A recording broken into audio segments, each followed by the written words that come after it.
Hi friends, good morning. ಹೇಗಿದ್ದೀರಾ ಎಲ್ಲರೂ? ನಾನು ಚೆನ್ನಾಗಿದ್ದೀನಿ, ನೀವು ಚೆನ್ನಾಗಿದ್ದೀರಾ ಅಂತ ಅನ್ಕೋತೀನಿ.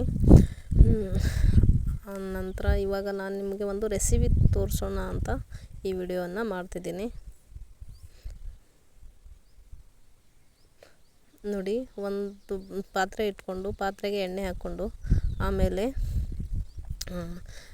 ಸ್ವಲ್ಪ ಸಾಸಿವೆ, ಸ್ವಲ್ಪ ಜೀರಿಗೆ ಹಾಕ್ಕೊಂಡು ಆಮೇಲೆ ಇವಾಗ ನಾವು ಹಸಿಮೆಣಸಿನ್ಕಾಯಿ ಕುಟ್ಟಿರ್ತೀವಲ್ವ, ಅದು ಪೇಸ್ಟ್ ಹಾಕ್ಕೊಂಡು ನಂತರ ಸ್ವಲ್ಪ ಕರಿಬೇವು ಹಾಕ್ಕೊಂಡು ಇವಾಗ ನಾವು ರೆಸಿಪಿ ಮಾಡ್ತಾಯಿದ್ದೀವಿ. ಯಾವ ಥರ ನೋಡ್ಕೊಂಡು ಬನ್ನಿ. ಇದು ವಿಡಿಯೋನ ಸ್ಕಿಪ್ ಮಾಡದೆ ನೋಡಿ, ನಿಮಗೆ ಅರ್ಥ ಆಗುತ್ತೆ ಏನು ಅಂತ. ನೋಡಿ, ಇವಾಗ ಕುಟ್ಟಿರುವ ಹಸಿಮೆಣಸಿನ್ಕಾಯನ್ನು ಹಾಕಿದ್ವಿ. ನೋಡಿ, ಇವಾಗ ಈರುಳ್ಳಿ ಹಾಕಿದ್ವಿ. ಆಮೇಲೆ ರೈಟ್ ಸೈಡಿಗೆ ಬಲಗಡೆಯಲ್ಲಿ ಒಂದು ಪಾತ್ರೆಯಲ್ಲಿ ನೀರು ಕುದೀತಾ ಇದೆಯಲ್ಲ, ಅದೇ ಥರ ಕುದಿಯೋಕ್ಕೆ ಬಿಡಬೇಕದು. ಯಾಕಂದರೆ ನಾವು 2 ಪಾತ್ರೆ ಇಟ್ಟು ತೋರಿಸ್ತಿದ್ದೀವಿ.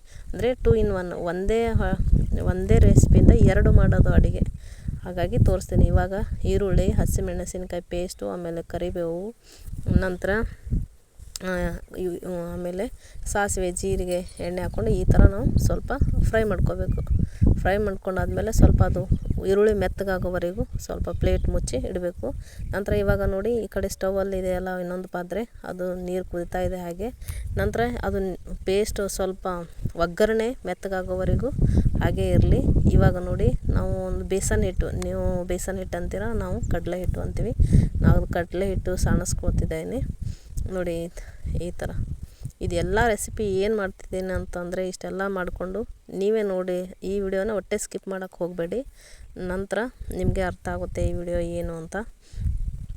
ನೋಡಿ, ಈ ಥರ ಅಂದರೆ ಕಡಲೆ ಹಿಟ್ಟು ಸ್ವಲ್ಪ ನಾವು ಸಾಣಿಸ್ಕೊಂಡ್ರೆ ಅಂದರೆ ತರಿಯಾಗಿರುತ್ತಲ್ವ, ಸ್ವಲ್ಪ ಬೇಳೆಕಾಳು ಆದರೂ ಇರುತ್ತೆ, ಆಮೇಲೆ ಏನಾದರೂ ಹುಳಗಳಾದರೂ ಆಗಿರುತ್ತೆ. ಹೀಗಾಗಿ ಸ್ವಲ್ಪ ನಾವು ಸಾಣಿಸ್ಕೊಂಡ್ರೆ ಅದು ಉದುರಾಗಿ ಇರುತ್ತೆ ಅಂತ ನಾವು ಸಾಣಿಸ್ಕೋಬೇಕು. ನೋಡಿ, ಈ ಥರ ಸಾಣಿಸ್ಕೊಂಡು ನಾನು ಮೆಜರ್ಮೆಂಟಿಂದ ಮಾಡಿರಲಿಲ್ಲ, ಹಾಗೆ ಡೈರೆಕ್ಟಾಗಿ ಮಾಡಿದ್ದೀನಿ. ನಿಮಗೆ ಅರ್ಥ ಆಗಲಿಲ್ಲ ಮೆಜರ್ಮೆಂಟ್ ಮಾಡ್ಕೊಂಡು ಮಾಡ್ಕೋಬೋದು. ಇವಾಗ ನೋಡಿ, ಈ ಪಾತ್ರೆಯನ್ನು ಮುಚ್ಕೊಂಡಿರ್ತಿದ್ವಲ್ಲ, ಇವಾಗ ತೆಗೆದು ಆಮೇಲೆ ಫ್ರೈ ಆಗಿದೆಯಲ್ಲ ನೋಡಿಕೊಂಡು ಮತ್ತು ಅಂದರೆ ಸೀದು ಹೋಗಬಾರ್ದಲ್ವ, ಅದಕ್ಕಾಗಿ ಹೇಳ್ತಿದ್ದೀನಿ. ಮತ್ತು ಸ್ವಲ್ಪ ಅದರಲ್ಲಿ ಮಿಕ್ಸ್ ಮಾಡ್ಕೊತಾ ಇರಬೇಕು. ಇವಾಗ ನೋಡಿ, ಈ ಪಾತ್ರೆಯಲ್ಲಿ ನೀರು ಹಾಗೆ ಬೇಕಿದೆ. ಇವಾಗ ಅದು ಸ್ವಲ್ಪ ಒಗ್ಗರಣೆ ಮೆತ್ತಗಾಗೋವರೆಗೂ ಹಾಗೆ ಇರಲಿ ಅಂತ ಇನ್ನೊಂದು ಪಾತ್ರೆ ತೊಗೊಂಡು ಆ ಪಾತ್ರೆಗೆ ಸ್ವಲ್ಪ ಎಣ್ಣೆ ಹಾಕ್ಕೊಂಡು ಸವರ್ತಾ ಇದ್ದೀವಿ. ನೋಡಿ, ಈ ಥರ ಒಂದು ಪಾತ್ರೆಗೆ ಎಣ್ಣೆ ಹಚ್ಕೊಂಡು ಇಟ್ಕೋಬೇಕು. ನಂತರ ಇವಾಗ ಇದು ಸ್ವಲ್ಪ ಹಂಗೆ ಸೀದು ಹೋಗಬಾರ್ದು ಅಂತ ಮಿಕ್ಸ್ ಮಾಡ್ತಾ ಇರಬೇಕು ಮಧ್ಯದಲ್ಲಿ.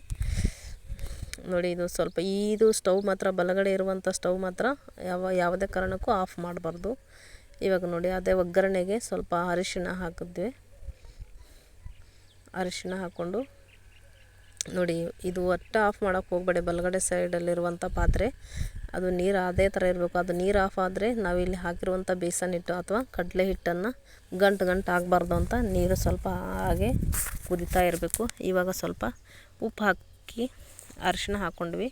ಸ್ವಲ್ಪ ಉಪ್ಪು ನಿಮ್ಮ ರುಚಿಗೆ ತಕ್ಕಷ್ಟು ಉಪ್ಪನ್ನು ಹಾಕಿ ನೋಡಿ. ಇವಾಗ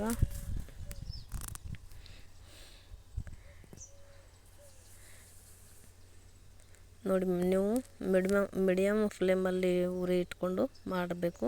ನಂತರ ಇವಾಗ ಸ್ವಲ್ಪ ಬೆಲ್ಲವನ್ನು ಹಾಕಿದೆ.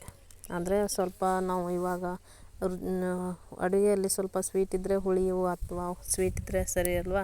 ಇವಾಗ ನಾವು ಹುಳಿಯಲ್ಲಿ ಲೆಮನನ್ನು ಯೂಸ್ ಮಾಡ್ತಿದ್ದೀನಿ, ನಿಂಬೆಹಣ್ಣಿನ ರಸವನ್ನು ಮಿಕ್ಸ್ ಮಾಡ್ತಿದ್ದೀನಿ. ಅದಕ್ಕೆ ಸ್ವಲ್ಪ ರುಚಿಗೆ ಇರಲಿ ಅಂತ ನೋಡಿ ನಿಂಬೆಹಣ್ಣನ್ನು ಮಿಕ್ಸ್ ಮಾಡಿದೆ. ಅದಕ್ಕೆ ಬೆಲ್ಲವನ್ನು ಹಾಕ್ಕೊಂಡು ನೋಡಿ, ಈ ಥರ ಮಿಕ್ಸ್ ಮಾಡಿಕೊಂಡು ಇರಬೇಕು. ನೋಡಿ, ಬಲಗಡೆ ಸೈಡಲ್ಲಿರುವಂತಹ ನಾವು ಸ್ಟವನ್ನು ಯಾವುದೇ ಕಾರಣಕ್ಕೂ ಆಫ್ ಮಾಡಬಾರ್ದು, ಫುಲ್ಲು ಲೋ ಅಲ್ಲಿ ಇಟ್ಕೊಂಡು. ಇವಾಗ ನಾವು ಅದಕ್ಕೆ ಮೆಜರ್ಮೆಂಟ್ ಅಂದರೆ ಬೇಸನ್ ಹಿಟ್ಟಿಗೆ ನಾವು ಎಷ್ಟು ಬೇಕೋ ಅಷ್ಟು ನೀರನ್ನು ಇಟ್ಕೊಂಡು ನೋಡಿ ಒಗ್ಗರಣೆಗೆ ಹಾಕ್ಕೊಂಡ್ವಿ.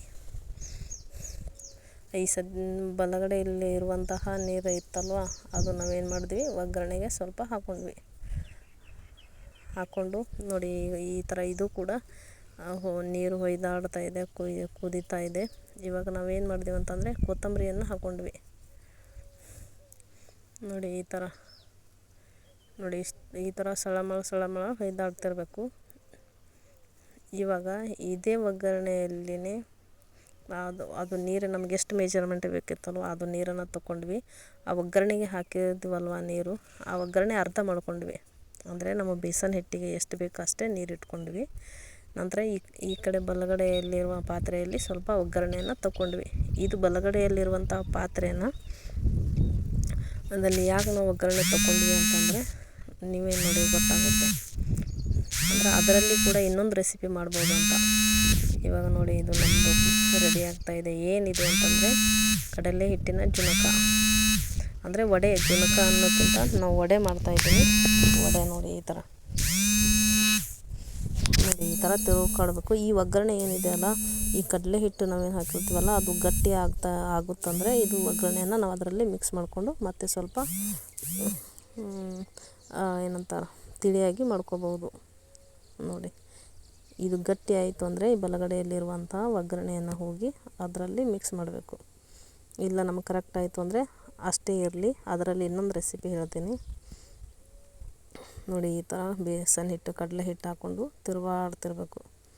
ಇದು ನಮ್ಮದು ಜುಣಕದ ವಡೆ ಅಂತ ಮಾಡೋದು. ತುಂಬ ಸರಳವಾಗಿ ಮಾಡೋದು. ಅರ್ಜೆಂಟಲ್ಲಿ ನಾವು ಬೇಗ ಬೇಗ ಎಲ್ಲಾದರೂ ಹೋಗಬೇಕಂದ್ರೆ ನೋಡಿ. ಇವಾಗ ಬೇಸನ್ ಹಿಟ್ಟನ್ನು ಮಿಕ್ಸ್ ಮಾಡಿಕೊಂಡು ನೋಡಿ ಅದಕ್ಕೆ ಎಷ್ಟು ಬೇಕೋ ಮೆಜರ್ಮೆಂಟ್ ನೋಡಿ ಅಷ್ಟು ಕಡಲೆ ಹಿಟ್ಟನ್ನು ಹಾಕ್ಕೊಳ್ಳಿ. ಹಾಗೆ ಅದನ್ನು ಸ್ವಲ್ಪ ಗಂಟಾಗದೆ ಥರ ಹಾಗೆ ಕೈ ಆಡಿಸ್ಬೇಕು, ಅಂದರೆ ಮಿಕ್ಸ್ ಮಾಡ್ಕೋಬೇಕು. ನೋಡಿ ಈ ಥರ ಸ್ವಲ್ಪ ಕತ್ಲೆ ಆಯಿತು, ಕರೆಂಟ್ ಹೋಯಿತು, ಹಾಗಾಗಿ ಸ್ವಲ್ಪ ಕತ್ಲೆ ಅನ್ನಿಸ್ತಿದೆ. ನೋಡಿ ಅಡ್ಜಸ್ಟ್ ಮಾಡ್ಕೊಳ್ಳಿ. ನೋಡಿ ಇದೇ ಥರ ಹಿಂಗೆ ಮಿಕ್ಸ್ ಮಾಡ್ಕೋಬೇಕು. ಮಿಕ್ಸ್ ಮಾಡಿಕೊಂಡು ಇಲ್ಲಿ ಬಲಗಡೆ ಸೈಡಲ್ಲಿ ಇದು ಒಗ್ಗರಣೆ ಹಾಕಿರುವಂತಹ ನೀರು ಕುದೀತಾ ಇದೆಯಲ್ಲ, ಇದನ್ನು ವೇಸ್ಟ್ ಮಾಡೋಕ್ಕೆ ಹೋಗಬೇಡಿ. ಯಾಕಂತಂದರೆ ಇದು ಕಡಲೆ ಹಿಟ್ಟು ನಾವು ಹಾಕ್ಕೊಂಡು ಮಿಕ್ಸ್ ಮಾಡ್ಕೊತಿರ್ತೀವಲ್ವ, ಗಟ್ಟಿ ಆಗುತ್ತೆ ಅಂತ ನಾವು ಸ್ವಲ್ಪ ಒಗ್ಗರಣೆಯನ್ನು ತಗೊಂಡಿರ್ತೀವಿ. ಹಾಗಾಗಿ ಇದನ್ನು ವೇಸ್ಟ್ ಮಾಡೋಕ್ಕೆ ಹೋಗಬೇಡಿ. ಗಟ್ಟಿ ಆಯಿತು ಅಂತಂದರೆ ಇದನ್ನು ಅಲ್ಲಿ ಕಡಲೆ ಹಿಟ್ಟಿಗೆ ಮಿಕ್ಸ್ ಮಾಡಿಕೊಂಡು ಇನ್ನೊಂದು ಸ್ವಲ್ಪ ಮಿಕ್ಸ್ ಮಾಡ್ಕೊಳ್ಳಿ. ಇಲ್ಲ ನಮಗೆ ಸರಿ ಹೋಯಿತು, ನಮಗೆ ವಡೆ ಮಾಡೋಕ್ಕೆ ಅಷ್ಟೇ ಮಿಕ್ಸ್ ಆಗೋಕ್ಕೆ ಸರಿ ಹೋಯಿತು ಅಂತಂದರೆ ನೀವೇನು ಮಾಡ್ಕೊಳ್ಳಿ, ಇದೇ ಒಗ್ಗರಣೆಗೆ ಸ್ವಲ್ಪ ಪುಟಾಣಿ ಹಿಟ್ಟನ್ನು ಹಾಕಿ ಮಿಕ್ಸ್ ಮಾಡಿದರೆ ಒಂದು ಸ್ವಲ್ಪ ತಿಳಿ ಮಾಡಿಕೊಂಡು ಮಿಕ್ಸ್ ಮಾಡಿಕೊಂಡ್ರೆ ನಿಮಗೇನಾಗುತ್ತೆ ಅಂದರೆ ಅದು ಪುಟಾಣಿ ಸಾರಾಗುತ್ತೆ.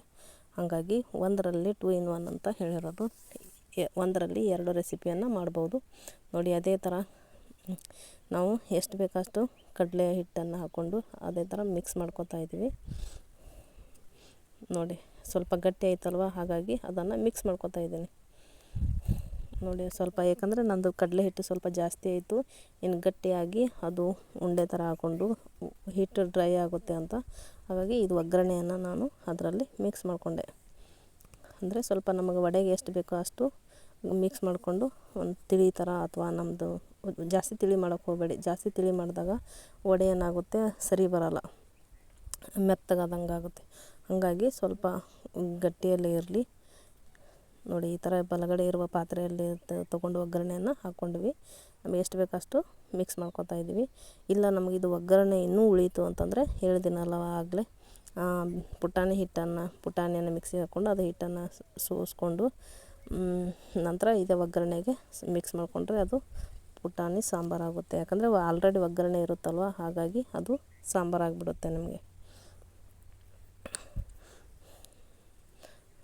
ನೋಡಿ ಅಂದರೆ ನೀವು ಇದು ಬಲಗಡೆ ಇರುವಂಥ ಪಾತ್ರೆಯಲ್ಲಿದು ಆ ಕಡೆ ಕಡಲೆ ಹಿಟ್ಟು ಮಿಕ್ಸ್ ಮಾಡ್ತೀವಲ್ಲ ಆ ಪಾತ್ರೆಯಲ್ಲಿ ಹಾಕ್ಕೊಳ್ಳುವಾಗ ಇದು ಗ್ಯಾಸ್ ಸ್ಟವ್ ಆನಲ್ಲೇ ಇರಬೇಕು. ಯಾಕಂದರೆ ಅದು ತಣ್ಣಗಾದರೆ ಇದರಲ್ಲಿ ಹೊಂದಿಕೆ ಆಗೋಲ್ಲ.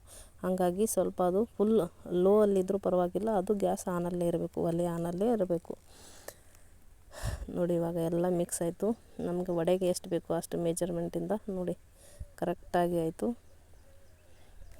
ನೋಡಿ ತುಂಬ ಹಳಸನೂ ಆಗಲಿಲ್ಲ, ತುಂಬ ಗಟ್ಟಿನೂ ಆಗಲಿಲ್ಲ. ವಡೆಗೆ ಎಷ್ಟು ಮೆಜರ್ಮೆಂಟ್ ಬೇಕು ಅಂತ ನೋಡಿ. ಅಂದರೆ ಸ್ವಲ್ಪ ಮೇಲೆ ಒಂದು ಸ್ವಲ್ಪ ಎಣ್ಣೆಯನ್ನು ಹಾಕ್ಕೊಳ್ಳಿ. ನೀವು ತುಪ್ಪ ಹಾಕಿದ್ರೆ ತುಪ್ಪ ಹಾಕ್ಕೋಬೋದು, ಅಥವಾ ಅಡುಗೆ ಎಣ್ಣೆ ಹಾಕಿದ್ರೆ ಎಣ್ಣೆ ಹಾಕ್ಕೋಬೋದು. ಹಾಕ್ಕೊಂಡು, ಯಾಕಂದರೆ ವಡೆ ಮೃದುವಾಗಿ ಬರುತ್ತೆ, ಅಂದರೆ ಗಟ್ಟಿ ಆಗೋಲ್ಲ. ಹಾಗಾಗಿ ಎಣ್ಣೆ ಹಾಕ್ಕೊಂಡು ಸ್ವಲ್ಪ ಪಾತ್ರೆ ಮೇಲೆ ಮುಚ್ಚಳಿ, ಯಾಕಂತಂದರೆ ಅದು ಬೇಯಬೇಕಲ್ವ ಅದು. ಹಾಗಾಗಿ ಸ್ವಲ್ಪ ಏನು ಉಮ್ಮಗಾಯ್ಬೇಕಂತ ಅಂತೀವಲ್ವ, ಆ ಥರ ಆಗಬೇಕು. ಮೇಲೆ ಪಾತ್ರೆಯನ್ನು ಮುಚ್ಕೊಳ್ಳಿ.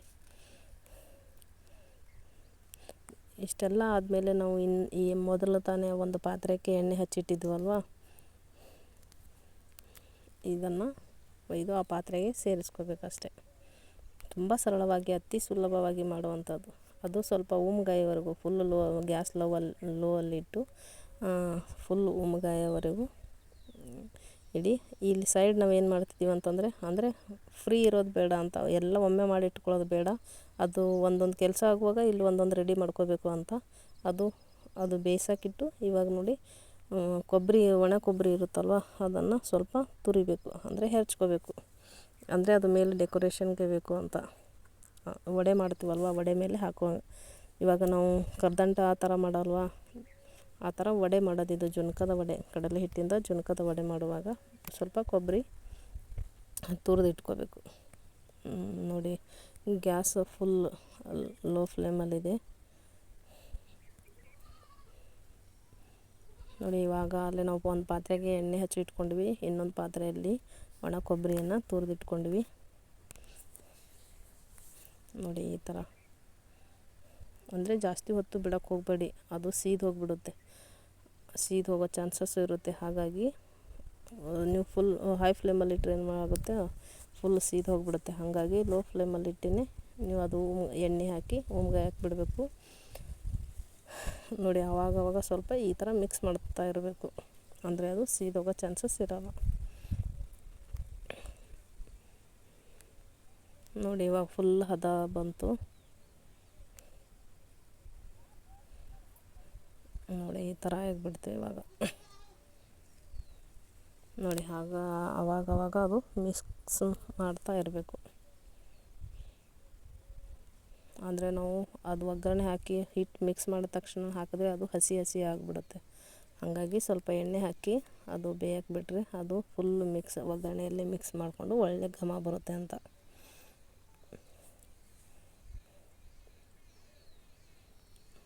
ನೋಡಿ. ಈ ಥರ ಆಗಬೇಕು.